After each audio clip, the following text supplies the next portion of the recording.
Good evening and blessed 2024 once again. And I would like also to acknowledge and honor the presence of the parents who are with their children. And if Pastor Naomi and Pastor Evelyn is around, I am appreciating their presence. At ang bawat isa syempre na patuloy ang commitment ay nandito sa ating training. Nagpapasalamat ako personally sa bawat isa. So let's all pray. Are we ready to be in the spirit right now? Do not be natural. Do not be casual. Let's go to the dimension immediately. Can we do that? Can we do that? Okay. So wag maging weak. Allow your spirit to be infused by the strength from on high, which is the Holy Spirit's power from the throne of God. Let's go up in the dimension immediately. Your mind, take back your mind. Take back your emotions. Manage well your emotions, that your mind, will, and emotions is in one linear alignment according to the word. And what is that word? That we are building the Christ and the kingdom, the attitude, the character, the emotions of Christ in us and through us. Yun ang ating position natin ngayon. Let's go. Kapalarayam mama sakatalarayanda. Shilarabakatalareyon doloroko toloroko kya bababa akatalarayanda. Loraga bababa kasakatalarayan. Learn how to push. Do not be casual. We are not talking to man, but we are speaking and talking unto the Lord. We are not talking to anybody who is around, but we are speaking to the God of heaven, to the one who is a possessor of heaven and the earth, who is our Lord. Kapalarayanda. Let your spirit transact in the dimension of the spirit right now. Larebabaka pasakatalarayanda. Learn how to blast up, to receive strength, and to be empowered by the Spirit of the Lord Jesus Christ right now. Larabaka pasukotoloroyanda. Lerega baba sakatalarayanda laraha katalaраyon doloroboko kosokotoloroyondo. Leya Kasyalara akatyalara yung doloro. Lerege babo kosoko toloro yung dolara baba. Lerege bobo soko tolarayanda lara katalarayanda. Lerege bobo soko toloro yung dolara baba katalarayanda. Oh, larege babo soko toloro yande lerege po soko toloro yanda lara. Shelarea kapasa katalarayanda lara kandelare doloro kakyara yanda. Oh, Jesus, dear Holy Spirit, Father God, we thank you so much today for what you are about to do in our midst. So, Lord God, during these Zoom meetups, we know that this is not an ordinary, but this is an extraordinary and spiritual things, Lord God, that you are building, Lord, the next generations of finishing generation, oh Lord God, that in the days to come, they are going to be more resilient, Lord God, ferocious, strong, and courageous, oh Lord God, that they are no longer going to be swallowed by what is hovering atmosphere in the system in this world, in Jesus' name. Though in this world it is a crisis, but Lord, as we are connecting ourselves unto the kingdom of God, unto the culture of the kingdom, Lord, we know and we believe that we are going to be spared from this crisis in the world. We are going to be spared from every oppression, oh Lord God, from every demonic activities, oh Lord God. In the name of Jesus, this is no longer the portion of this finishing generation. We are commanding the spirit of oppression to be bound. In Jesus' name, in this generation, oh Lord God, we are no longer allowing you, demonic spirit, to get this generation to be in bondage. We are coming against you, spirit of death, spirit of oppression, spirit of depression. In the name of Jesus, we are commanding you to live in Jesus' name. And everyone who are in connected to this dimensions and dynamic of God's kingdom, raising and building a finishing generation, we know that they are no longer going to experience an oppression or depression or demonic activities through their thoughts in Jesus' name. That they will learn how to to fight the good fight of faith. They will learn how to discern the words of the enemy, the words of the Lord, the words of the world, and the words of themselves in Jesus' name. And we are declaring forth right now upon this finishing generation to rise up higher even more this time and learn how to become a builders in the spirit, in the to the next level of building in Jesus' name. Oh, we thank you, Lord God. We are coming against every oppression by the word and by the spirit through their thoughts in Jesus' name, that this finishing generation will become so skillful, oh Lord God, in training and retraining their mind, oh Lord God, so that they are not going to be oppressed through their mind by the spirit of fear and intimidation in Jesus' name, that though they are going out and coming in, oh Lord God, to the classes, oh Lord God, in the education domain, we know and we believe that they are going to be infused by life from above, and they are not going to be built by the worldly materials through the education domain, in the name of Jesus. And therefore, oh Lord God, today we are declaring forth once again and prophesying to the domain of education, oh Lord God, in the entire Philippines, oh God, as we position ourselves in the highest position where you have been positioned us to be. We are declaring and prophesying and implementing, legislating in the atmosphere, in that high places, oh Lord God, of education domain, that the curriculum is no longer going to be hindi yan mag-progress, Lord God, a curriculum of demons in Jesus' name. We are cutting this off and declaring forth that the domain of education is going to be submitted and undergo, oh Lord God, revision of curriculum in Jesus' name. From this day onward, we are speaking to the domain of education in that position, oh Lord God, from that high places, the Secretary of Education, the Vice President, Lord God, will have an encounter this time in the name of Jesus, that she will take heed to this word of the Lord, that she will be an instrument, an agent to change the entire curriculum of our education domain in the Philippines. It's no longer for, oh Lord God, oppression, but we are speaking forth life to this domain in the name of Jesus. This pathway, oh Lord God, this oppressive curriculum, we are commanding it, Lord God, to be cancelled in the heavenly places, that this domain of education must submit to the kingdom culture, kingdom government in Jesus' name. We prophesy life, oh Lord God, that every oppressed student must come alive in Jesus' name and receive life, and there shall be deliverance and freedom, oh Lord, in the name of Jesus. No more oppressive demonic spirit that is going to hang around to the education domain of the nations of the Philippines by the power and by the authority that you have been given unto the church. We are a part of your church as your partner on the ground, and therefore we are taking back the domain of education and the position where you have been positioned us to be, oh God, now in the name of Jesus, in our lifetime, oh Lord. In the lifetime of the next generation, we will experience freedom in that education domain. We will experience, Lord God, deliverance, oh Lord God, from a very oppressive demonic activity through the curriculum. We are commanding you to leave now in Jesus' name. Right now, get from that domain, because we are taking back that domain. We're taking back generations from that domain in the name of Jesus, and prophesying, oh Lord God, declaring, legislating life into the education domain, oh Lord, of the entire Philippines. You are the good Lord, oh, who is the full control of this domain, Lord God, who is in full control over every matter in the domain of education, because the generation is suffering, oh Lord God. You hear the groaning. You are listening, Lord God, to the groaning of these generations. And we as your partner on the ground, responding to that groaning, Lord God, because you said it in your words, that the creation is waiting for the manifestation for the sons of God. We are responding to this word, Lord God, to become partners of yours on the ground. And therefore, we specifically take back generations' future. We are taking back the curriculum in the education that is no longer oppressive, but will infuse life to a generation. In everyone, oh Lord God, in this domain of education in the Philippines, Lord God, who are being oppressed, we are prophesying deliverance, freedom and life, oh Lord God, eternal life in Jesus' name. We are canceling and putting in place the spirit of death.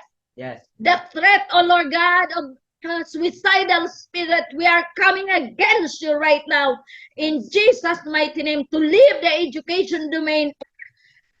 There shall be cleansing, oh Lord, total and complete scraping Amen. of the relevant curriculum, oh Lord, in our education. Yes. In the name of Jesus, we are standing as your partner on the ground, as we decree, as we legislate, Yes. as we prophesy your Yes. word, Lord, that let thy kingdom come in the education domain as it is in heaven, O Lord God. Oh, let thy curriculum come down, O Lord God, in our domain of education, Lord God, as it is in heaven, O Lord. So as this will be, Lord, in our domain of education. Let there be healing, let there be freedom, let there be deliverance, let there be life in Yes. Jesus' Amen. mighty name. Oh, we thank you, Lord God. We are together, Lord God, in one accord, in one spirit, in one movement, Lord God, taking back the domain of education in the entire Philippines, because this is a very, very small matter, tiny matters in your hands. As we decree healing, as we decree deliverance, as we are legislating a complete abolishment of this present curriculum, we are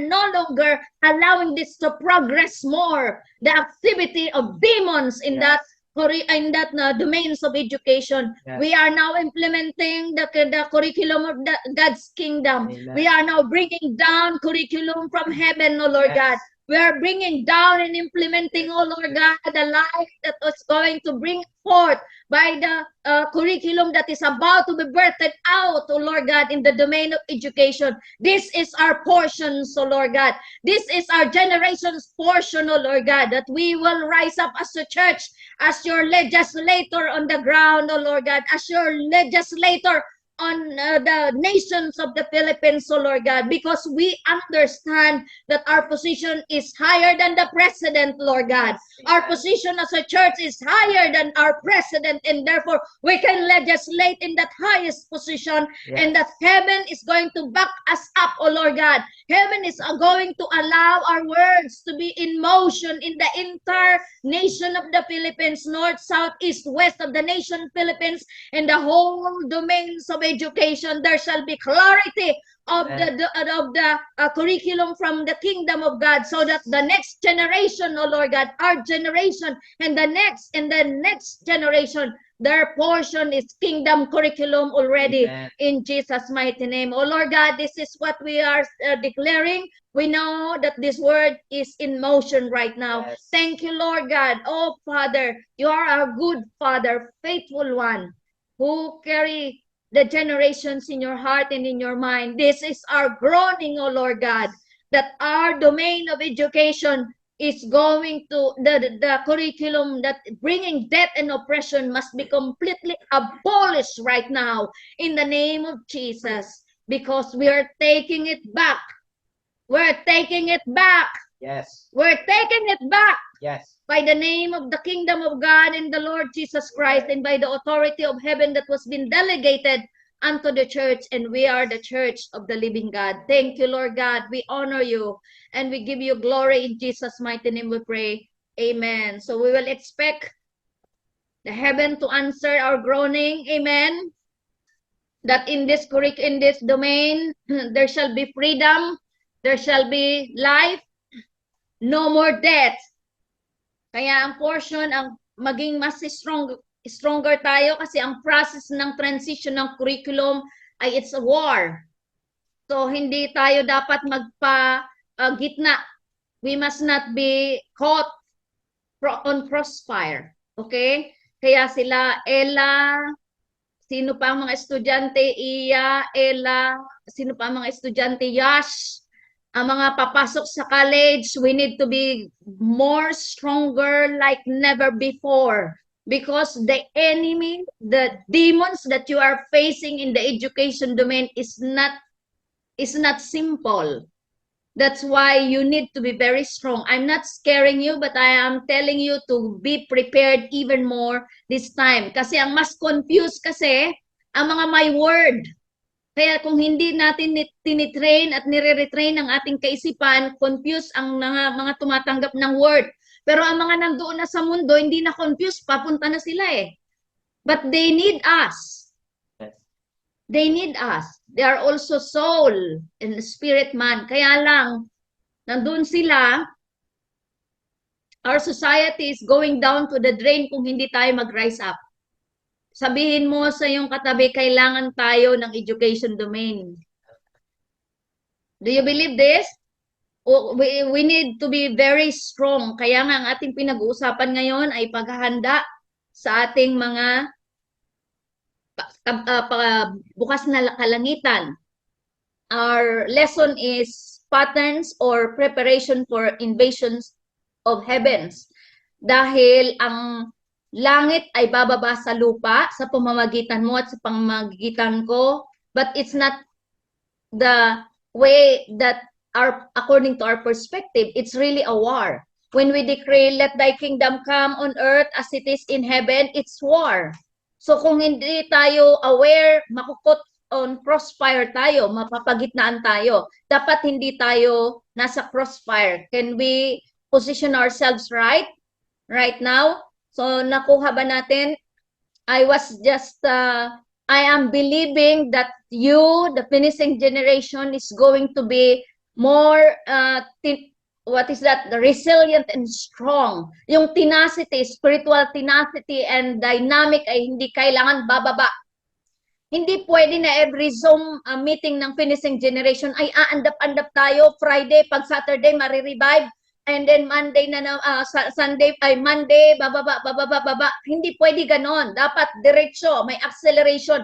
Pataas ang growth, pataas ang pag-build. Hindi rin pwedeng ganito. Tataas, biglang bubulusok, mas malalim, tataas ng mas mataas, bubulusok mas malalim. Hindi ganoon ang Holy Spirit mag-build sa atin, di ba? Kaya sikapin natin na isusurrender bawat araw ang ating flesh, ang ating self. Ano pa yan? The I, me, myself. Yan ang masagabal ng husto. Kaya kung mga may nag-ooperate pa sa mga drama ng self, put it to death. Dahil walang finishing generation na strong ang flesh. Believe me, walang magiging finishing part ng finishing generation na very strong ang flesh. Wala. Kasi ang finishing generation is Christ-like generation. Maliwanag ba ito sa atin? Christ-like generation. Kasing kagaya siya ni Kristo. Kaya finishing generation is the Christ-like generation. Yung walang inuurunga, demonyo. Presensya mo pa lang, alam ng diablo kung saan siya lulugar. Yung ganong klase na finishing generation. Kaya nga hindi tayo pwede magpapalamya-lamya. Kung every now and then, mayroon tayo ng struggle kasi di ka makadesisyon, ay, solve it, fix it. Can we fix it right now? Bago magtapos itong meeting natin. Fix it. Kasi pag may struggle ka, tapos nagdudwell ka ng matagal dyan sa struggle, 1 week na, 2 weeks na, hindi mo pa na-fix. Something is wrong. Not of God, not of the Word, not of the Holy Spirit. Kanino ang mali sa atin? The delay of our growth and acceleration of our maturity is always in the human factor, man's factor. Kaya kung may delay sa ating mga paglago, hindi yan kay Lord. Dahilan, hindi si Lord ang kausa, hindi ang salita ng Diyos, hindi rin ang Holy Spirit. Kanino kung may i-blame man tayo? Because we are not intentional sa pag-mature natin. Araw-araw dapat nagmamature tayo. Okay? Tingnan mo, may mga katabi ba kayo dyan? Hindi ako makatingin sa screen na kasi kung mahilo tapos bukas linggo. Kaya type view ako lagi pag nasa finishing generation o kaya Bible study namin sa Zoom. Because I know how to manage right now alam mo yung pang-araw-araw na mga activities. So, kung may katabi kayo, tingnan mo kung Christ-like na yan. Papunta sa Christ-like. Ibig sabihin, lahat tayo pinaprocess, pero alam mo yung posture niya in the spirit na may sabit man, pero nakakasas siya na wala akong i-entertain na mga bagay na worldly, wala akong i-entertain na mga bagay na about sa flesh, wala akong i-entertain na mga bagay na makapagsisira ng binibuild ng Holy Spirit at ng salita ng Diyos sa buhay ko, ang makakakontamina. Ganon yun. So, tingnan nyo ang aura ng iyong katabi. Aurang Kristo, Baby Christ, aurang kalangitan, o aurang worldly. Mayroon niya ng diferensya. So, kung ganyan, aurang worldliness, go back immediately. Can we go back immediately? So, yun ang gagawin natin. Let's open our Bible, Matthew chapter 7, verse 24. Ang ating pinag-uusapan dun pa rin sa series ng patterns for invasion of heavens or preparation for heaven's invasion on earth. On earth. Kasi ang langit ay bumababa sa lupa. As we grow in the dynamic in dimensions of God's kingdom, ang langit ay paunti-unti naging very tangible sa lupa. Kaya, ramdam nyo rin, kita nyo rin kung sino ang mga carrier ng mga activity of hell. Kita at ramdam nyo rin kung sino ang mga carrier ng mga demonic spirit. Kita at ramdam nyo rin ngayon kung sino ang mga very strong, ang mga nag-ooperate sa flesh, kahit laman ng simbahan. Ganun na ngayon ka-tangible ang kalangitan. Kaya, obvious na ngayon ang mga may drama na pwede naman hindi. Dadramahan pa. Obvious na ngayon ang mga may drama. So, wag na tayo, kung hindi naman tayo nandoon sa teatro, kung hindi naman course natin ang teatro, pa-drama-drama, hindi yan inaaproba ng panggugobyerno ng kalangitan o ng kaharian. Okay? So, Matthew 7, verse 24, therefore, anyone who hears these words of mine, si Jesus ang nagsasalita, and puts them into practice, is like a wise man who built his house on the rock. Are we wise? Dapat yes, right? Kasi ang wise ang tawag sa iyo at sa akin ni Lord kung sa bawat pagkapakinig natin ng salita niya na naunawaan natin ay pinapractice natin yan sa ating pang-araw-araw na pamumuhay. In other words, not just hearer but doer of His word. Okay? Kaya ang sabi niya sa 24 ng Matthew 7, therefore, conclusion. Okay? Everyone who hears these words of mine and puts them into practice is like a wise man who built his house on the rock. So immediately, compounded. Every time we build our lives according to the word, every time we do things according to God's word on a daily basis, we are a wise man, sabi ng kalangitan, sabi ni Jesus. And at the same time, we are building our life on the rock, on Christ. That's the foundation, okay?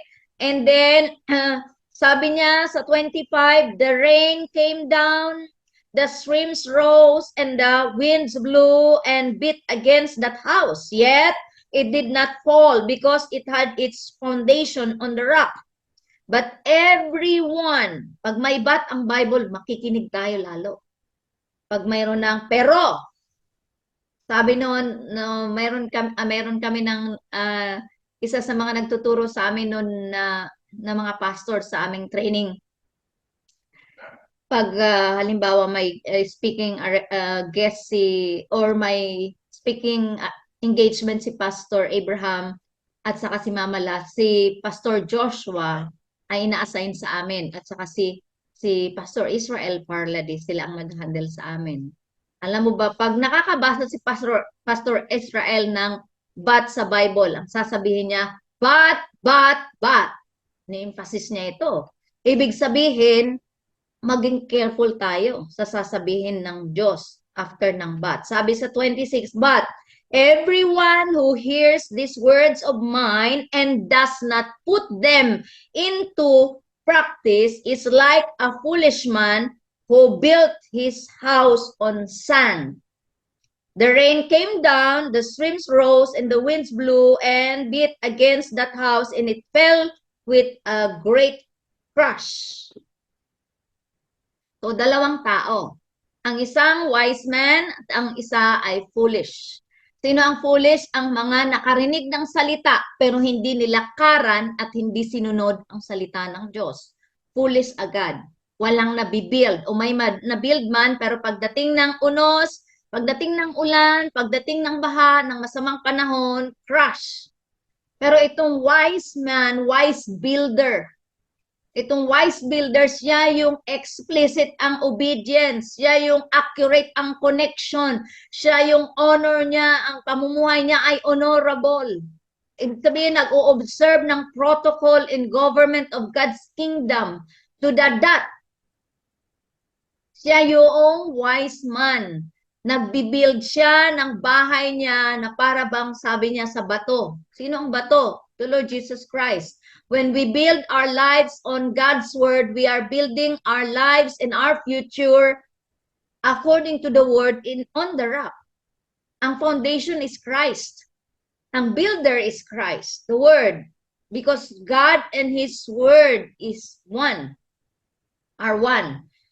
So, ang ginagawa natin kasi, hindi lang tayo nag-finishing generation makinig at we are building.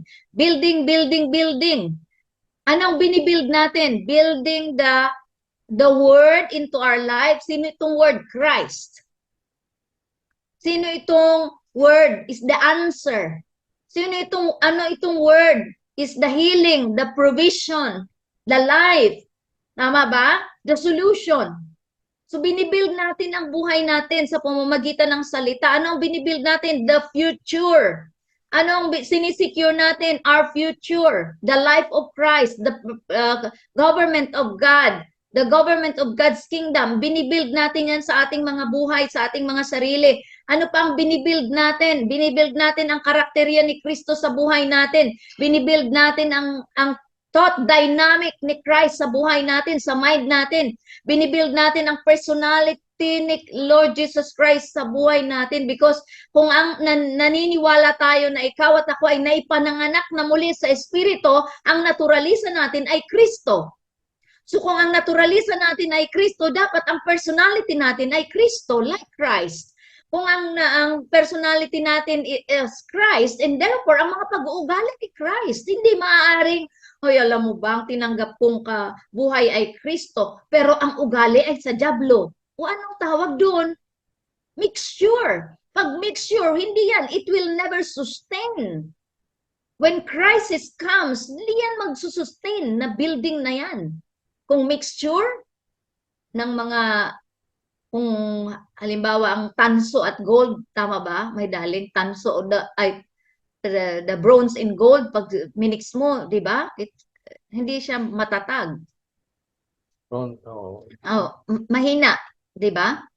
Ang gold and anyway, hindi makasagot si Pastor Jerry. Anyway, in other words, pag may minixture natin, pag hinaluan natin ng worldliness ang Christ na carry natin, hindi magsusustain. Pagdating ng chaos, pagdating ng financial crash, pagdating ng economic crisis, hindi, it cannot sustain. It cannot face that crisis. Kaya makita natin ito na sinasabi sa atin ngayon. Kung wise tayo, ano lang ang ibibuild natin sa ating buhay? Christ-likeness. Christ word, walang kahalo ng dyablo. Sino ang naghahalo ng mga pag-uugali ni dyablo? Tayo. Oh, hindi dapat ganon. Dapat Christ lang. Christ. Siguro naman, pag may attitude tayo na hindi kay Christ, alam natin. Pag sagot-sagot sa magulang, ay Christ ba yan? Alam, konsensya natin, di ba? Pag sagot-sagot sa mga kapatid na nakakatanda sa atin, o kahit hindi, yung hindi honorable na mga pagbalibag, pagsagot, pag-dishonor, alam natin sa dyablo yan. Ay, bakit yung pa yung magiging ugali natin? We're not foolish. We're wise men, right? If we are operating as wise men, let us all together build our lives in Christ. According to His Word, the godly way, ang pagbibuild, the godly way. Who is the builder of God's church? Christ. Who is the foundation? Christ. Who is the material? What is the material? Christ, His Word. Pag hinaluan natin ng mga worldly material, hindi tayo magsusustain pagdating ng crisis. Kasi may worldliness. Christian po ako, pero worldly. Mixture. That individual will never sustain. Will never endure. Kukulap siya. So that's not our portion. Amen. Can we fix this right now? That we must only build Christ. No more, no less. No worldliness, no added of self or flesh. Kasi Christ nga, finishing generation is the Christ-like generation, pure, clean, and uncontaminated kind of generation. Kasi pag mayroon ng kunting leakage sa spirit natin dahil ang flesh ay nagra-rise up, that's a leakage. Yan ay platform ng dyablo sa buhay natin. Maniwala ka. Ang demonyo hindi kailangan malaking butas para atakihin ang buhay natin. Small lang. Yung pinag-isipan mo lang ang identity mo, pinagdudahan mo lang ang identity mo of Christ. Check. Gagalurgarin niya ng dyablo sa isipan if we allow him. Because the authority of the devil against us is according only to where and what we allow him to take. Pero pag hindi natin inaalaw, no much. He has no power, he has no authority. Every time there is an attack in our thought, agad-agad i-identify mo. Dyablo ka, labas dyan. You have no place in my mind anymore, even in my emotion, even in my soul, because I am totally and completely, wholeheartedly of Christ. Ganon dapat ang laban on a daily basis. Pero kung may thought, oo nga, talaga nga ako. Sabi nila my identity is in Christ. Pero sabi, ay, pag managanyan niya, drama yan, gagamitin niya ng dyablo para ikaw ay lurayin. Pwede ba natin ito i-resolve ngayon, mga finishing generation? Resolve it once and for all. Yung mga paek-ek ng flesh at ng self, yan ay platform ng dyablo. Kaya ang self, ina-address immediately, agad-agad. Agad-agad. Walang self and Christ. Wala, Christ lang talaga. Word lang ni Christ. Can we believe this? Na kaya natin ito? Dahil may Christ tayo. Tama ba? Sila Elijah, Elisha, Joseph, Nehemiah, Daniel, sino pang mga great and mighty men of valor during the Old Testament time. Hindi resident sa kanila ang Holy Spirit. Hindi sa kanila, wala pang Christ. Hindi pa namatay ang Panginoong Jesus nung panahon nila. Old Testament time. And yet, when they appear, the devil knows how to position himself. Nakuha. Yes, may mga challenge, may process. Yes, they undergone so much process and challenge, pero alam nila ang posisyon nila. Ngayon, we have God the Father, God the Son, God the Holy Spirit, residence. Nakatira sa atin ang banal na spirito. Kaya nga iniingatan natin na dapat conducive lagi ang ating sarili sa banal na spirito. No negativity, no wrong thing, because it made us that wrong and negativity make our lives not no longer becoming a conducive place for the Holy Spirit to stay. So, nung panahon nila, Elijah, residents ang Holy Spirit, and yet they are so powerful. They carry such authority that when they spoke to the king abide and aligned to what they have been declared. Hoy, yan ang magiging gawain ng finishing generation. Harap kayo sa mga men in high places, Men in authority. Eh, kung lalamya-lamya. Di ba? Wala na, hindi pwedeng ganon. Kailangan Christ. Ang challenge sa atin ngayon, we have the Holy Spirit, we have the Word, we have the set man, we have prophets na nag-guide sa atin kung tayo ay wise lang. Mapoprotektahan tayo sa lahat ng ating gagawin at didesisyonan. Kaya lang, ang karamihan sa generation ngayon, kuha dito ng material, kuha dito ng material, kuha dito ng material, mixture. Hindi Christ na. Mixture of this world, mixture of that speaker, and lalo sa mga inspirational speaker sa YouTube, ay nako, countenance pa lang nila, tingnan nyo na kung inggitera, wag na kayong uminom doon. It's no longer inspiring you, it contaminates the spirit. Please take heed about this. Do not take anything from the inspirational speaker, from maliban na lang doon kay Dr. Tondi Bacari, kasi mga builder in the spirit yan. Papa Jonathan Mamala, builder in the spirit, at kung sino ang dinelegate ni Mamala doon sa main. Doon, yun ang ating source. Yun ang ating mga ipapartake. Tiyak tayo na clean. Tama?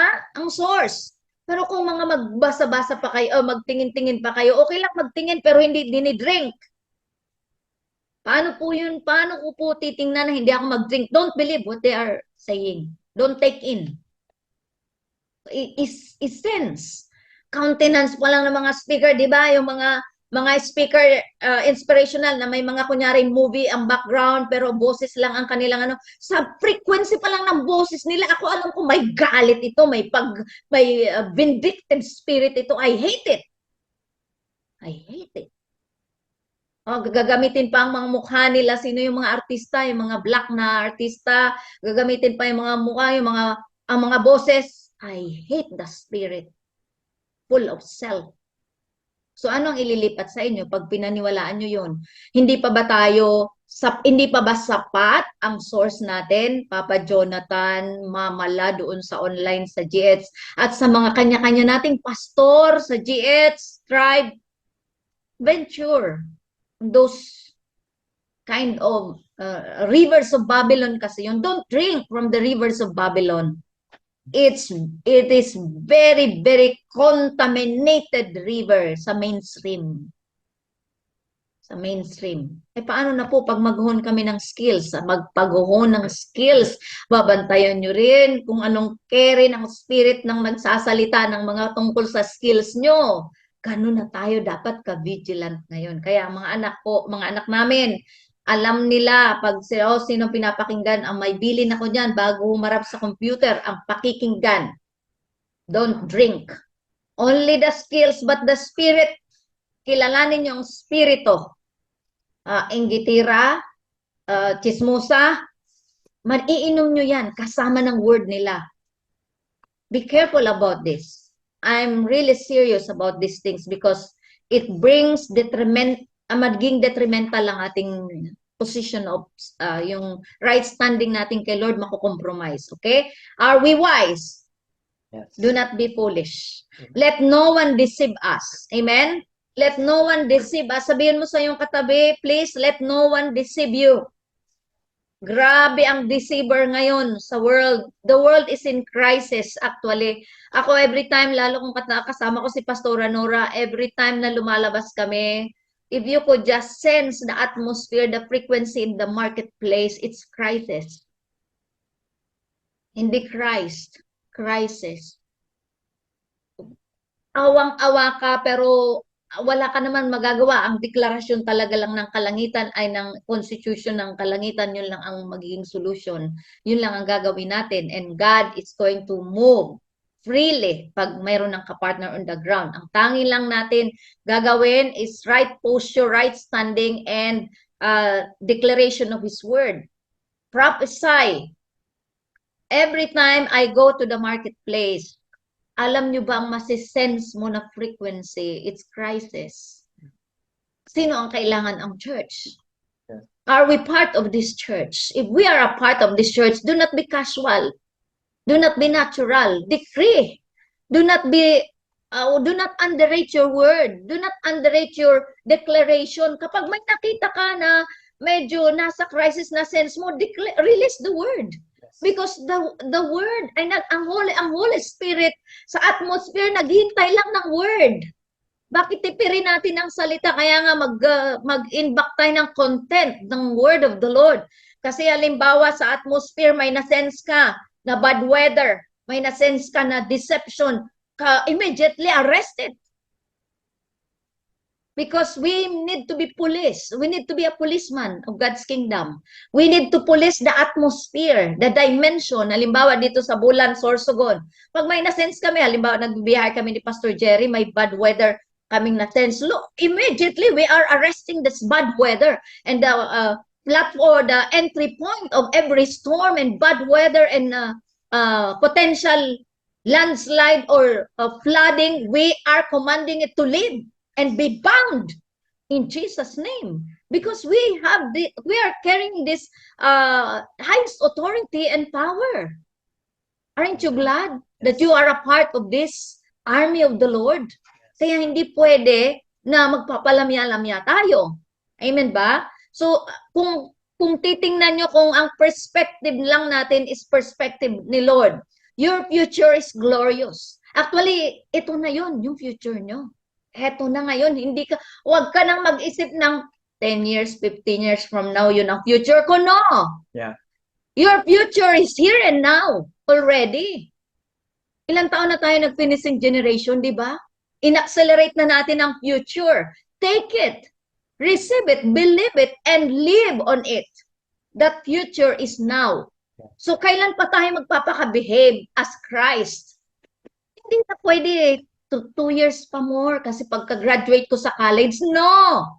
On a daily basis ang pagbibuild ng Christ-likeness. Okay? Lalo na sa mga nasa school o bawat isa sa atin. Kaya nga ang ating pinag-aaralan ngayon yung patterns or preparation of invasion of heaven. Kasi ang kalangitan ay nandito na. Kaya nga ramdam mo na ang taong kausap mo, ang dala-dala niya ay impyerno. Kasi kalangitan ang dala mo, di ba? Kaya kayo sa school, wag kayong casual.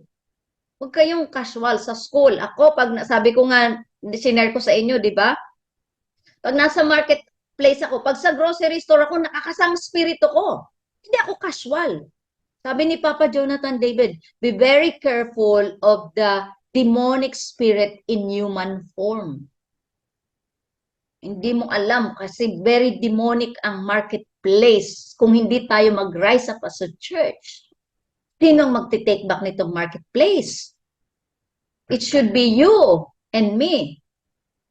Kaya kailangan natin mature ng husto, okay? So, let's prepare. Preparation pa rin tayo. Huwag tayong lalabas doon sa 5F. Sa preparation, ano yon? Faith, family, fitness, and health. Kaya ang mga health, ayusin, finances, and faculty of learning. Dito sa faculty of learning, yung mga skills nyo ay hone. Saan ka ba skillful? Saan ka ba skillful? Bring it to the next level. At ano pa ang skill na pwede at may grace ka doon na nakikita mo? Do it. Bring it on. Ibig sabihin, ayusin na yon. Saan ba ito? Cooking ba ito? Writing ba ito? Speaking ba ito? Saan ba to? Fashion ba ito? Para hindi ka magmumodelo doon, pero di natin alam kung saan gagamitin ni Lord ang may grace ka sa fashion. Kasi platform yan lahat. Platform yan lahat ng Christ na binibuild natin sa ating sarili. Nakuha ba natin? So arts and entertainment ba ito? Sa pagko-comics ba ito? O saan? Sa business ba? Saan ang grace dapat i-hone? Hindi yan pababayaan, pinalalago. Dapat lumalago yan as we grow in Christ, as we grow in the word dimension and spirit dimension. Ang skills hindi naiiwan. Dapat pinapalago din. Nakukuha? Oh, halimbawa kaya nung dumating ito sa akin, nag-isip ako, Lord, ano nga ba ang skills na meron ako? Kaya kailangan ko to dalhin to the next level. So, ni-reveal sa akin ng mga ni Lord ang mga skills ko. Hindi naman big time, pero alam ko makakatulong sa pagbibuild ng next generation. Pero kaya I need to bring it to the next level. Kasi hindi pwede maiwan yung skill. Halimbawa, may skill ka sa pagmamanage. Okay, hone it. Be skillful about managing. O may skill ka sa pagpuput ng order sa bahay. Put your house in order. Kasi skill yan. Ang skill natin hindi pare-pareho. Kaya nga, the success is not a solo project kasi kailangan ko ang skills nyo, ang skills ko kailangan nyo rin. Ganun yun. Tatrabaho tayo, may synergy, may as corporate, hindi iisa. Kailangan ko kayo, kailangan ng generation namin, kayo, kailangan ng generation nyo, kami. Hindi po pwedeng kayo lang. At hindi rin po pwedeng kami lang. Walang transfer doon. Tama ba? Kaya nga nag-work together tayo ngayon because we need you, you need us. We will work together to take back the earth for Christ. Amen? And it's not easy. May process. Pero ang head start nyo lagi kung ano ang binaba namin sa inyo na napagtagumpayan ng generation namin, yun ang head start nyo. Hindi po pwede na pagtagumpayan na namin, ilalaban nyo pa. Nakukuha ba ito? Yeah. Dimbawa, when it comes to finances, napagtagumpayan na ng generation namin by our virtue of connection and accurate honor and respect to the people above us, okay? And to God. Ngayon, napagtagumpayan na ito, hindi po pwede na yung generation nyo ay nilalaban pa rin ito about finances pa rin. Pag ganun kayo nag-i-house, ibig sabihin, hindi tama ang connection nyo. May problema sa connection. Fix your connection. Yes. May problema sa honor. Kasi dapat sa inyo, abundance na, hindi nyo nalaban yung tungkol sa pera, hindi nyo na ito. Nakukuha ba ito? O halimbawa, sa relationship, napagtagumpayan na ng generation namin, inilaban na namin by the grace of God at by virtue of our connection to the people above us. Halimbawa, kaila Pastora Reyna Joyce, kay Mama Lat, Papa Luke. Itong laban na ito sa relationships, sa inyo, hindi nyo na laban. Head start nyo na nga kasi napagtagumpayan na namin. Kaya nyo pa hanggang ngayon nilalaban kasi ang connection nyo ang may problema. So ayusin ang connection. Kasi the graces will just flow. Ang linaban ng generation above of you, yung kami sa generation namin, ang napagtagumpayan na namin lahat ay hindi nyo na laban. Na i-access nyo na lang yon. Kaya alam nyo ba, ako nagre-reflect, halimbawa, meron ako ng challenge. May hindsight immediately, mag-reflect ako niyan. Ito ba, alam ko itong challenge na ito, na pagtagumpayan nito ni Papa Lu at ni Mama La noon, kaya hindi ko to challenge. I-access ko lang ang grace. Ganun ako mag-isip pagdating sa challenge. Pero pag hindi ko nakita ang pattern, may challenge ako, mag-wait ako kay Lord. Lord, paano po ito i-handle? Paano po ito? Ano po ang laban dito? Ano pong strategy ito? Siyempre, Christ-likeness. Yung position natin, tama. Ganun ako magharap ng battle. Pag hindi ko battle eh. Why should I exert my effort? Why should I spend my energy? Hindi ko nga yung battle. Baka sabihin, oh, walang pakialam ito. Hindi, I just what is that? Use wisdom by the Spirit and by the Word. Pero pag may challenge kami ni Pastor Jerry, pag alam ko na pagtagumpayan na to ni Papa Lo, ni Mama La, may pattern ako. Very, very easy. I-access mo lang ang grace. Hindi mo na yan laban. Tutungtong ka lang doon sa napagtagumpayan na. That's the power and that's the provision of accurate connection and honor and respect. Pero pag di-connected hindi accurate ang connection natin, laban mo pa rin yun. At ang mahirap kasi solo ka. Diba? So may na-fix ba tayo ngayon while we are discussing this? Kaya ang haba lagi ng ating foundation, okay? 25 minutes o 30 minutes. So paano ang preparation? Bilisan ko ang review. We need to be, what is that? We need to be out of the old paradigm, old way of living, old way of thinking, old ways. Okay? Sana tayo, yung lahat ng past, lahat ng old, kahit good, tatandaan, kahit good, kahit excellent, ibig sabihin, hindi na yun magiging part ng tatahakin yung current and the future. Okay? Kasi kahit na good, kung hindi namang Christ, not every good is of God. Mga minamahal kong finishing generation, nakukuha, not every good is of God. Maraming good na demonic ang nature. Lalo sa social media. Maraming excellent pero ang nature, pag tiningnan mo to, sugar-coated, excellent pero demonic. So itong babantayan natin. Kaya tingin-tingin kayo sa social media, guard your heart above all else. Yes. Ako nagtitingin sa social media because I'm also learning, pero I'm not drinking most of the time. I guard what I carry, which is the Christ-like, the Christ nature. Kasi imagine nyo kung nagdi-drink ako doon, mixture ako, tapos ang ibababa ko sa inyo, mixture, di ba? Pananagutan ko sa harapan ng Lord pag harap-harap tayo. Ay sasagutin ko yun sa kanya. Ayoko mapahiya doon sa harapan ng Diyos. Ayokong isubsob ang aking mukha sa paanan ng Diyos dahil sa kahihiyan, dahil hindi ako nag-take it ng salita. So ito ay kahit na good ng past at excellent, pero pag demonic ang nature, forget about it. So let's go to the current, present, and the future. Kaya nga, let us accelerate the future. Ang pamumuhay natin is according to the future. In that way, you are accelerating your future to ma-embrace mo na. Amen? Amen. So, lahat ng old, past, kahit excellent and good, if it is not of God, forget it. Next, we must be established on kingdom purpose, kingdom government, kingdom protocol. Lahat yon, government, protocol, and purpose about kingdom. Sa kingdom ay may kapayapaan, sa kingdom ay kagalakan, sa kingdom ay righteousness. Righteousness, right standing to God, right, 'di ba? Lagi na natin sinasabi 'yan.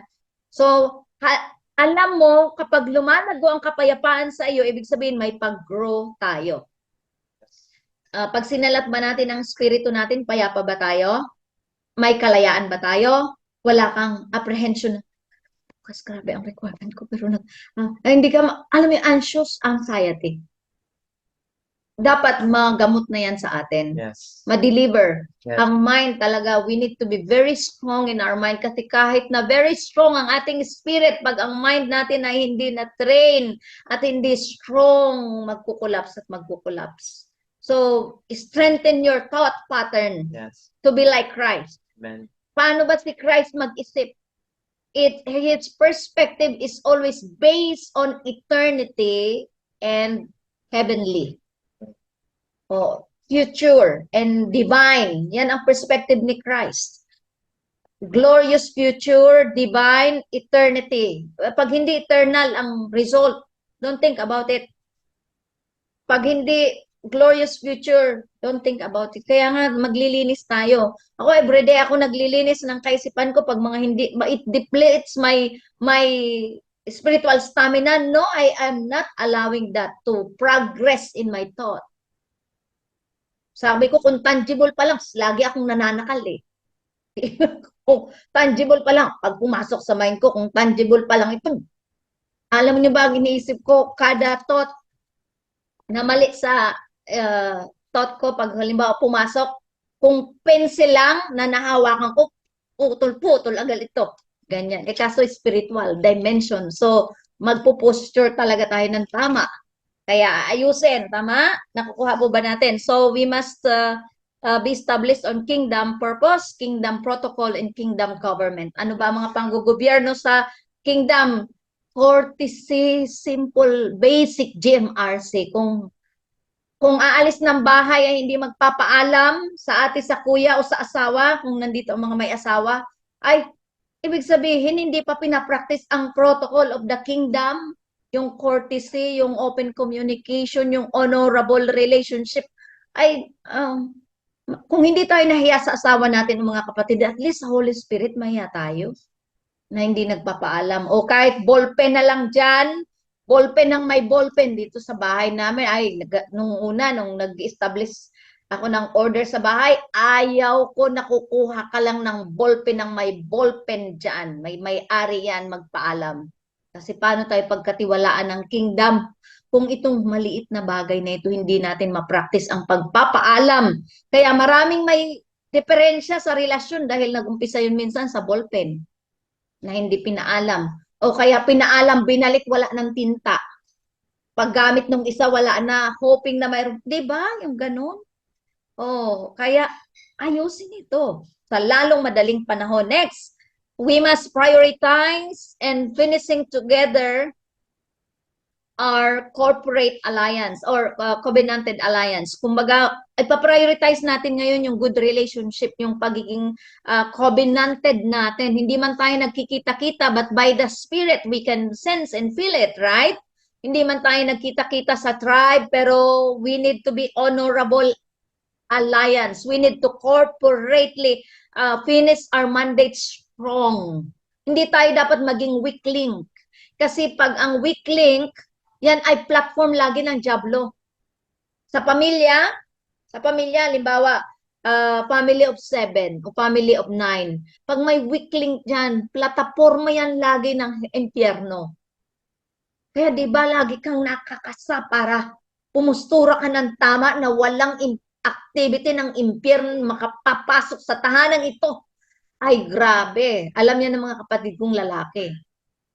Lalo yung mga hindi pa makurek-kurek, sabi ko talaga, Lord, isinurrender na lang talaga natin sa Panginoon, di ba? Kaya sabi ko sa isa naming kapatid,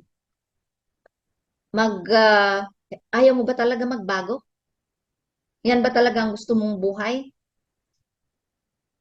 Kasi tatapusin na namin ang pananalangin sa iyo.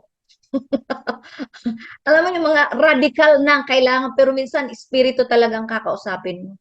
Espiritu. Sabi ko nga sa ninunuan pa namin sa forefathers, may mga sumpa sa forefathers, we cut it off already.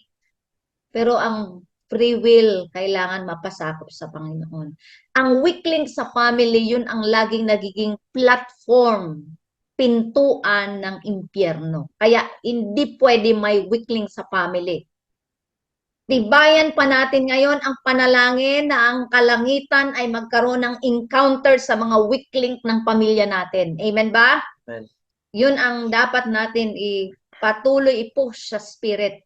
Na lahat ng weak link ng pamilya natin ay kailangan mapagtibay, masaraduhan natin na wala talagang plataforma at dadaanan ang activity ng impyerno. Masasaraduhan natin ito. Kasi it's a dimensions, in the dimensions. Hindi naman natin ito pwede ilaban flesh and blood. Kasi kung flesh and blood, maingay. Sa dimension, mapayapa. Dideklarahan mo lang ng salita, i-legislate mo lang ito na salita, implement mo lang. At ang salita ay siya ng kikilos at gagalaw.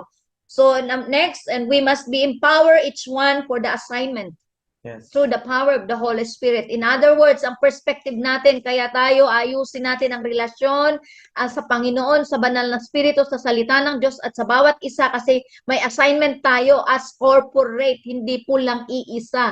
Yes, may mga individual assignment tayo, halimbawa ang mag-asawa, halimbawa kay Chris dito, kay si Kay nandito, si Claire, okay, at ni Richard. So, halimbawa si Richard, si Chris, si Drew, ang mga mandato nila ay one of their mandate is ang pagiging tatay, godly father of their family, godly husband. So as the wife, godly mother and godly wife. Kasi papakinggan lang tayo ng mga asawa natin kung nag-ooperate tayo as godly wife. Pag hindi sila nakinig, kahit nagpaka-godly ka na, si Lord na ang bahala sa kanila. Kaya mong trabahuin din sila ng salita.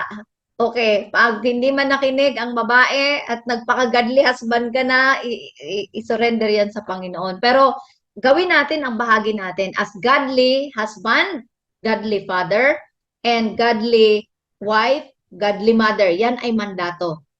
Ang family is a domain. Okay? Ang family is one of the domain. Kaya hindi po pwede na ang What is that? Ang mandato natin sa labas agad, hindi nga natin na put to order ang ating pamilya. Paano dadalhin ang order kunyari business domain, government domain. Kung ang pamilya nga sa loob nga ng bahay ay hindi mo makita ng order, paano dadalhin doon? Anong dadalhin? We cannot give what we don't have. Kung disorder at disgrace ang carry natin, ang dadalhin din natin sa outside domain ay disgrace and disorder. Kaya sa loob pa lang, ayusin ito. Opo, mga mag-asawa, one of your mandate is to become a godly father, like Christ, godly husband, and so at the wife and a mother. Yun ang mandato. Huwag muna pakaisipin ang education domain, government domain, arts and entertainment domain. Ito na muna ang first domain natin as a family domain tayo. So ako ganun ang tinayuhan kong perspektibo. Hindi ako nagpakaano, pastor's wife ako, hindi ko naman sinantabi ang pagiging pastor's wife at pagiging pastor. Pero ang aking tinayuang perspektibo, I need to be a godly wife. I must be a godly wife and a godly mother. Kasi family is a domain. Mandato ko yon. Pagharap sa Panginoon, I believe hindi naman tatanong agad sa akin ni Lord, ano na ba, sa government domain ba nakapunta ka, at saka sa business domain? Hindi, family domain muna tayo. Diba? Remember, Papa Lo and Mama La, nuna nila family, kaya nga mayroon ng material tayo at napagpala tayo sa PEACE, Proper Parenting, Excellent Values Formation, Accomplishment, Community Impact, and Economic Empowerment or Entrepreneurial Mindset. Yun ang provision ni Lord sa GH Tribe na binabayon sa atin. Diba? In other words, ang pinaka one and foremost na mandate natin is our family. Yes. Kasi saka pa lang tayo dadali ni Lord sa other domain pag effective tayo sa family. So pag hindi na ma-manage ang family ay problema. So ang husband and wife ang aayusin. Next, saan na tayo? Number 5, to be a prepared people. To be prepared of heaven's invasion, we must be trained to think with the same paradigm as the heaven, as Christ. We need to be trained, or we must be trained to think with the same paradigm as Christ. Kung gaano ang perspective ni Lord, dapat doon ang posisyon natin. Yes. Hindi pwede na Christ perspective, man's perspective tayo magpa-partner. Hindi pwede, mixture ang kalalabasan. Kailangan tayo ang come up higher. Dito ang perspective, ang posisyon ni Christ. Dito nga tayo dapat. Huwag naman natin uungusan. Dapat pantay kasi yun lang ang partnership. Same perspective, same thinking pattern, same objective, same mandate, pareho. Yun ang pagpa-partner natin kay Lord. Okay, number 6, we must be graciously accelerate the growth and maturity of our inner man. I think na-discuss na, take note nyo na ito, di ba? We must graciously accelerate the growth and maturity of our inner man, of our stature. Yun ma-accelerate. Hindi ka pwedeng palamya-lamya lang. Kaya yung God consciousness, malaking tulong sa pag-accelerate ng maturity natin in Christ. Yung God consciousness, yung umaga pa lang, fine-tune ka na sa frequency of heaven. Sa mga may anak, wag muna pa-fine-tune sa iyak ng anak. Alam ko yan nung panahon ng mga maliliit pang anak ko, mahirap mag-fine-tune sa current frequency ng kalangitan pag umiiyak na. O, diba?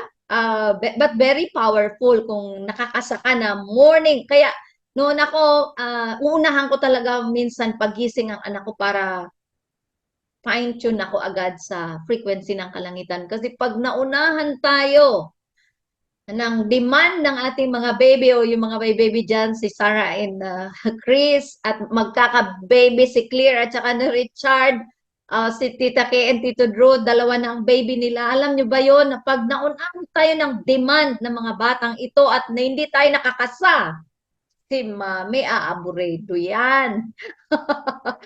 Sasabi, ano ba? Kanina ba ako wala na sa frequency ng langit.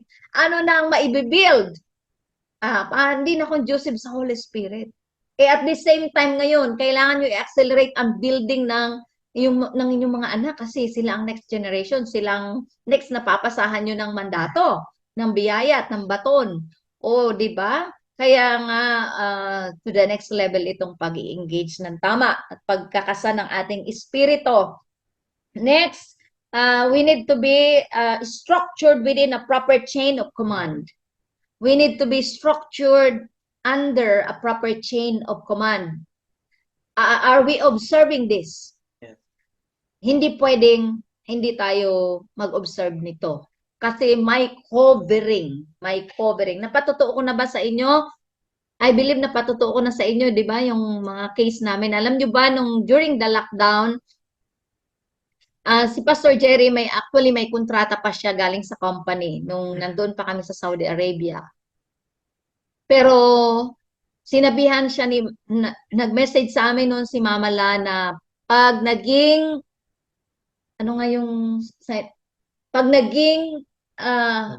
mandatory sa bansang yan, pag naging mandatory ang vaccine, that is the sign that you are no longer going to sign a contract. So yun it's time for you to go home to the Philippines. Pag sa natural, pag titingnan mo sa natural, alam nyo ba, may kontrata pa si Pastor Jerry, ano pa yon? Ang buhay namin sa Saudi Arabia is really parang hindi mahirap. Hindi mahirap. Parang nandoon ang provision, etc., etc. Tapos, pag tiningnan mo sa natural, parang hindi ka pa uuwi muna. Pero we take heed to the word. Hindi namin tiningnan yung kontrata, yung lahat ng mga natural na doon, naging comfort zone namin kasi doon. At the same time, we are doing God's mandate kasi nagpapastor si Pastor Jerry. We are building with God, the church. Pero sa natural na titingnan, parang ayaw mo talagang umuwi. Pero nakinig kami sa instruction ng setman above us. And we want to honor it as unto the Lord. Kasi ayaw namin makot on crossfire. Ayaw namin. So, because of that word, hindi na pumirma si Pastor Jerry ng kontrata at hindi madali ang mga sinabi sa kanya ng mga colleagues niya na uy, dapat ganito, nagperma ka pa kasi sayang. At nag-stay kami ng 9 months dahil may process, dahil ang mga property ng department nila ay nakapangalan sa kanya. And we stayed for another long 9 months na miraculously na-survive namin, wala siyang sahod. Imagine nyo yun? Ang may padala, may mga uwak na inutusan ng Diyos. At may provision. And to make that long story short, in other words, pag uwi namin dito, may provision, luminya ang lahat ng mga pangailangan namin. Prinoteksyonan kami ng Diyos, may provision, may kapayapaan. Lahat, pumunta kami dito, parang nag-exodus kami. Because of the word of the Lord through the setman. Hindi namin yung binaliwala. And true enough, we move according to God's timing. At mayroon ng mga naglinyahan. Miracle upon miracle. Extraordinary upon extraordinary and supernatural. Even more this time. Mas lalong, kasi alam nyo na yung sitwasyon na no need to talk about it, but alam ko ang bawat araw namin ay ang Diyos ang nagpo-provide. Ang Diyos ang nagbibigay biyaya. Because of that word, may biyaya. Sinunod namin. Simple instruction. Alam niyo yun, si Mama La, hindi yan nagdi-demand sila noon ni Papa Lo, never that they are going to demand. Hindi nila ugali mag-demand. Pero kaya pag nagsalita sila, pag kumonekta ka sa puso nila, kailangan makinig sa puso ng mga setman. Sino bang setman nyo? Kumonekta kayo ng tama kasi yan ang frequency ng kaharian at yan ang pag-connect sa kingdom economy. May honor. Kaya kung hanggang ngayon trabahuin nyo ang connection nyo talaga at pag-o-honor. Kung ngayon, honor-honoran lang kayo, ay nako, Kingdom-kingdaman lang din kayo. Langit-langitan din lang yan. Ay, nako. In other words, fake ang lahat. Superficial ang lahat. Fix this. Fix this. Sino pa ang mga hindi accurate ang pag-honor sa set Manila?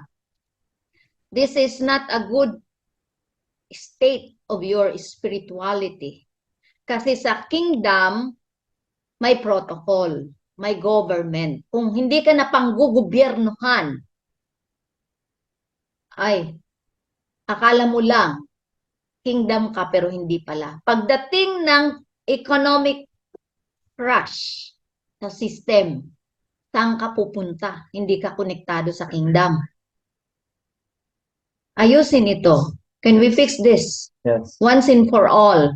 Dahil magkakaroon ng economic collapse. Kasi hindi pa buti sa natural.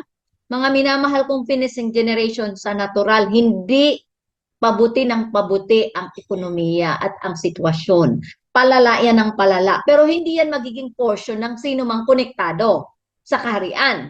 At sino mang marunong mag-honor accurately. That's not our portion. The season is in the world system. Yung season na bleeding years, dying years, dead years, farm without cow, farm without farmers without cow, farmers without farm, and farmers without family. Yan ang mga darating na season. Pahirap ng pahirap ng pahirap. The intense ay hindi man natin ma-describe sa ngayon. Pero it is a very intense crisis and economic collapse. Yan ang portion ng mga hindi naniwala sa salita ng Diyos. Yan ang portion ng mga kahit Kristiyano pero hindi accurate ang pag-honor sa Diyos na may-ari ng langit at lupa through the church. Yan ang yan portion ng hindi yan ang portion ng hindi marunong mag-honor accurately. Yan yung mga nagmamanipulate ng tithes. Yan. Yan ang portion. Hindi mga marunong mag-honor ng tama sa Lord. Yun ang portion, yung intense crisis and economic collapse. Pero sa mga marunong mag-honor at kumonekta, magtrabaho ng koneksyon sa Panginoon through the church and the setman, ang portion natin is an open heaven. Kaya nga ito ang pinag-uusapan natin. So pagpipili, great day of the Lord or dreadful day of the Lord. Saan ka ngayon? Anong pathway ang lalakaran mo? So ito munang trabahuin. Accurate connection. Yes. Amen. Accurate honor. Yes. Connection. Kasi hindi ka maka-honor ng accurate kapag ang connection mo ay hindi accurate. Ito muna. Para maunawan. Alam nyo ba marami sa church, pare-pareho ang mga binababa ng pastor na mga salita, ng mga panggugobyerno ng kaharian, pero hindi maintindihan dahil hindi marunong magtrabaho ng koneksyon nila sa setman. Kaya, religious lang. Nandun lang pag Sunday, pero walang nababago. Akala lang nila may pagbabago sila, pero wala. At ang defining moment ay pagdating ng economic crash. Makikita sino ang nasa dreadful day, sino ang nasa great day. Hindi yun sa linggo-linggo naman ako nag-church. In fact, very passionate pa nga ako mag-worship. Maraming mga very passionate, kunyari lang ng worship pero hindi naman marunong mag-honor talaga sa Diyos. Mga externalism lang. Hindi yan ang portion natin dapat. Di ba? Hindi yan dapat. So, can we fix this? Trabahuin ang accurate connection. Yes. Para ang pag-honor natin is accurate. Sino ang mga may negosyo na sa inyo? Ang tithes, isi-secure nyo ang yung tithe of honor nyo. Bring it to a whole new level, yung connection at pag-honor. Kasi every time you are not just faithful but accurate. Accuracy kasi na ang pinag-uusapan dito. Yung pagbibigay mo ng iyong honor, tithe of honor is yan ay pagkukonekta mo sa kingdom economy. Sa kingdom economy is unlimited resources. Inexhaustible ang resources, ang provision. Ito ay nararanasan namin ngayon. Nararanasan namin ngayon.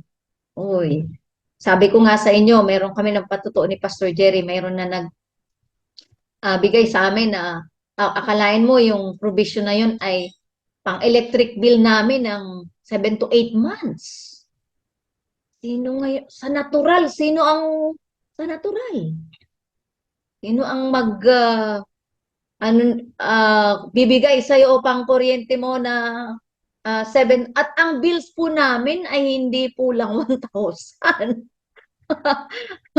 Dati po nag-bills kami ng almost 8,000. Nagulat nga kami.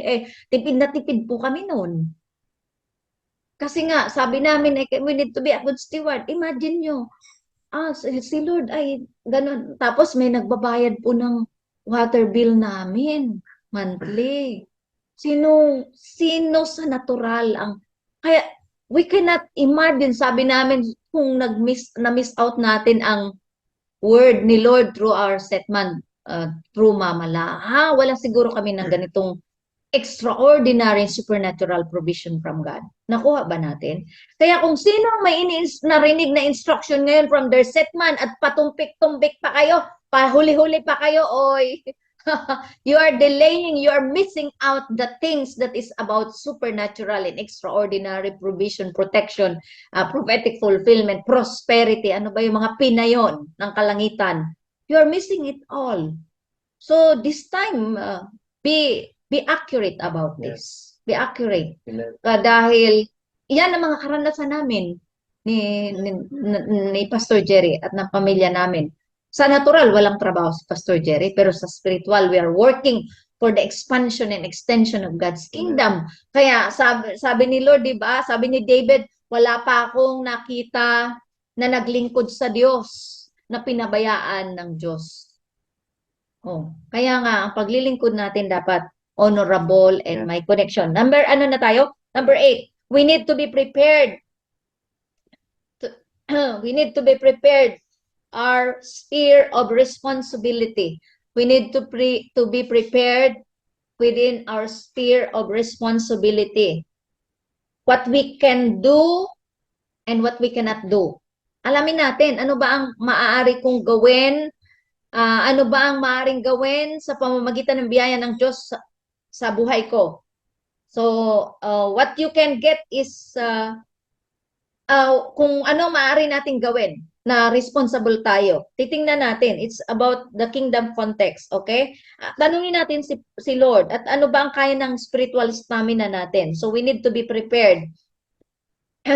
Our sphere of responsibility. Halimbawa, sabi nga natin kanina yung tatay, ang pagiging tatay, pagiging husband, and at the same time may negosyo ka, at the same time may nasa ministry ka. So it's a complex itself, but when you operate as kingdom person, na puput to order ang lahat ng bagay.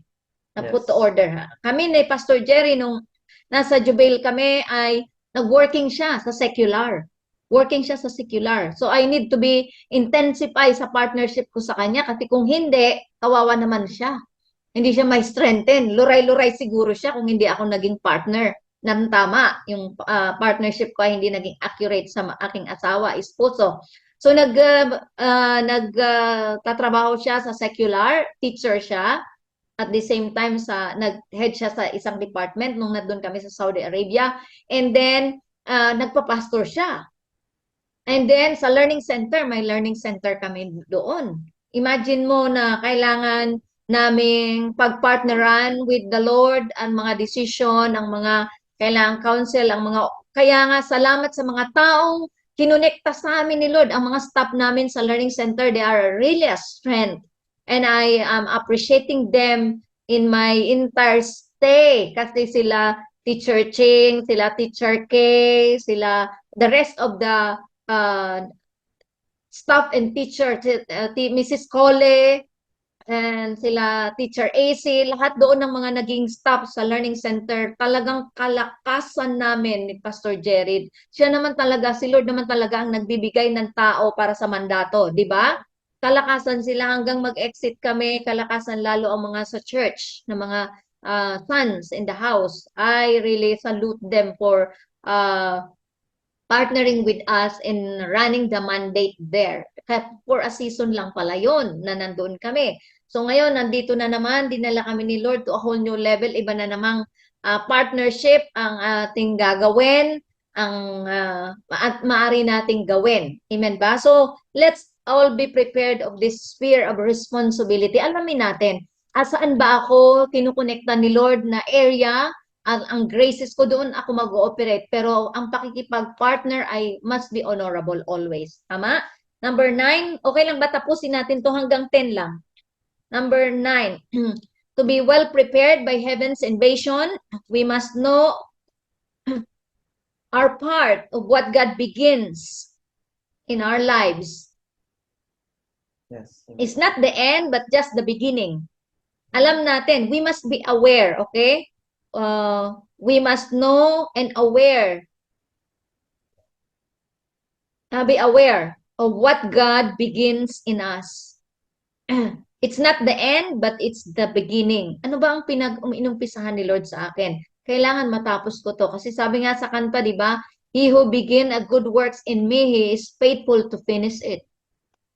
To bring it into completion. Amen. He is so faithful to bring what He started in us, to bring it into completion. Kaya we need each other.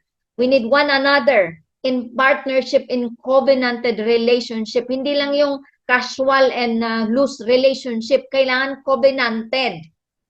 Halimbawa, dito sa finishing generation, kailangan covenanted. Tayo, hindi loose relationship.